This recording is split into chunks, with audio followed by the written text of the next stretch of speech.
បាទឥឡូវនេះខ្ញុំសូមជូនព័ត៌មានមួយដែលចុះផ្សាយដោយគេហទំព័រកុសន្តិភាព daily.com.kh ហើយព័ត៌មាននេះគឺស្ដីពីមុននេះបន្តិចសមត្ថកិច្ចខណ្ឌចំការមនដោះលែងស្ត្រីម្នាក់ដែលស្ទុះទៅចងជួបព្រះមហាក្សត្រដោយ People នៅថ្ងៃច័ន្ទទី9 ខែវិច្ឆិកាឆ្នាំ2015នៅវេលាម៉ោង 12:12 នាទីរាជធានីភ្នំពេញទីបំផុត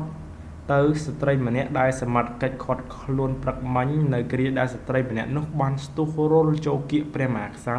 គណៈព្រះករុណាព្រះបាទសម្ដេចព្រះនរោត្តមសីហមុនីកំពុងយាងសួរសុខទុក្ខបងប្អូនក្នុងពិធីបុណ្យឯករាជ្យជាតិនៅថ្ងៃទី9 ខែវិច្ឆិកាខួបលើកទី62នៅវិមានឯករាជ្យនេះបានសមត្ថកិច្ចខណ្ឌចំការមនដោះលែងវិញហើយនៅម៉ោង 7:12 ថ្ងៃត្រង់ថ្ងៃច័ន្ទដដែលបន្ទាប់ពីក្រុមគ្រួសារអះអាងថាស្ត្រីនេះមានសតិមិនល្អស្ត្រីដែលសមត្ថកិច្ចឃាត់ខ្លួននឹងត្រូវបានដោះលែងវិញ